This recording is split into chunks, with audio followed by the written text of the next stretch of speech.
You're listening to an Airwave Media Podcast. Feel like who art Ed? We'll try to spice it. Who art Ed? Mr. Wood art Ed me. Good. Either way, it's ambiguous. It works on so many levels. I know. That's off to a great start. Welcome to Who Arted, where we explore visual arts in an audio medium. I'm your host, Kyle Wood, and today we're going to be focusing on Claude Monet. In 1874, the Impressionists were frustrated. They had been painting and submitting their work to the annual Paris Salon for years, and they were pretty much always rejected. When any of their works were displayed in the salon, they were ripped apart by critics who expected to see work that was more polished and sophisticated. They wanted brushstrokes so finely blended they disappear. They wanted to see what they deemed to be important subjects, like portraits of historical figures, religious or mythological pieces that would enlighten the viewer by bringing the stories to life. The Impressionists did the opposite. They focused on everyday subjects. Their work was bold and colorful. One of the signature elements of the Impressionistic style was the unblended brushstrokes of myriad colors. Of course, they weren't calling themselves the Impressionists right out of the gate. That name was given to them after the 1874 exhibition. Monet and Degas were primarily responsible for organizing the show. Many of the artists who would go on to become some of the biggest names in the movement exhibited in the show, including not only Monet and Degas, but also Pissarro, Sisley, Renoir, and even a young Cézanne. The way it all came about was Monet just happened to know a caricaturist and photographer named Nadar, who had a big open studio space on one of the main boulevards in Paris. They used that space for the exhibition, but it was a huge flop. Most people came through to mock the artworks, including a critic, Louis Leroy, who took note of Monet's Impression Sunrise painting. In Leroy's review, titled The Exhibition of the Impressionists, he talked about how unimpressed he was with Impression Sunrise, saying that wallpaper in its early stages is more developed than Monet's painting. Of course, there's the old saying that no press is bad press. These types of scathing reviews publicized the show and got people curious about the works critics found to be laughably bad. One review actually suggested that a comedian had simply splattered paint across multiple canvases, signing different names to put on a show as a joke. In the end, though, about 3,500 people came to the show, and each one of them paid 1 franc, the same cost as admission to the Paris Salon. Monet and his contemporaries embraced the name Impressionists, and the movement grew in popularity. It's still considered one of the most popular movements today. I think what's interesting to me is that the Impressionists seem calm and almost quaint by today's standards, just little daubs of color to capture the light and shadow of the world around them as they saw it. But all of this was reflective of massive change not only in painting, but society. Monet loved his garden and made about 250 paintings of water lilies. He and his contemporaries were focused on color, light, and how our eyes perceive the world.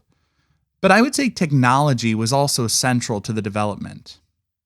In his painting of the train station, the Gare Saint Lazare, forgive me on pronunciations, not a native French speaker, not a French speaker of any sort, but Monet in that painting gives us a glimpse of the iron and glass station filled with smoke of the steam engines.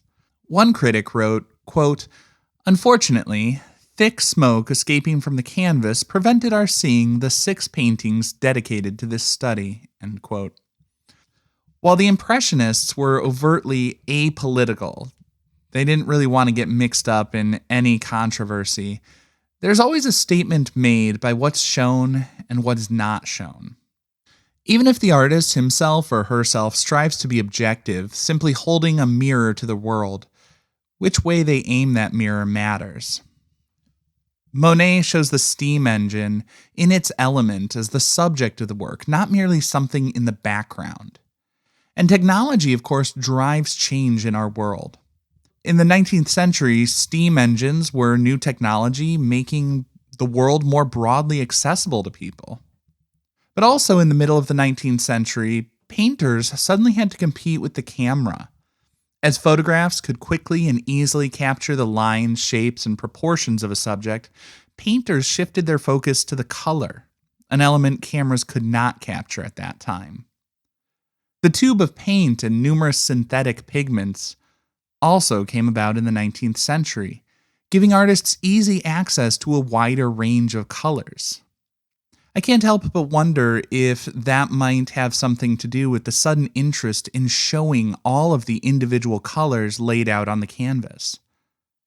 As I look at Monet's use of so many colors, the pinks and the blues of the clouds rising from the steam engine, I think of the critics, the defenders of the status quo, feeling threatened by change.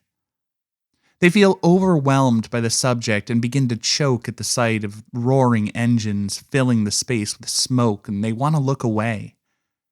They want the grand facades of buildings and well-dressed elites walking the city streets, not the workers and the machines that powered the advancements.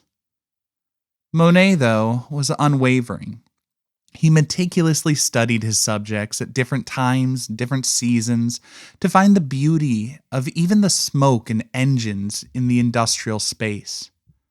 While the critics wanted grand visions of mythology, Monet showed what he and countless others experienced in the real world. Now, as always, if you want to learn more, check the show notes where I'm going to have links to a couple of other relevant episodes, like the full episode I recorded on Monet and water lilies, along with the Art Smart episode I recorded on Impressionism. And of course, I would be remiss if I did not ask all of you to do me a favor and please tell a friend about the show. If you like it, leave a rating or review on Apple Podcasts, Spotify, or anywhere else you're listening if it allows ratings and reviews. That kind of stuff helps others discover the show. This concludes this week's episode of Who Arted, part of the Airwave Media Podcast Network. If you found this tolerable, please leave a rating or review on your favorite podcast app. You can find images of the work being discussed this week and every week on social media at Who Arted Podcast on Twitter, Instagram, and TikTok, and of course on the website whoartedpodcast.com.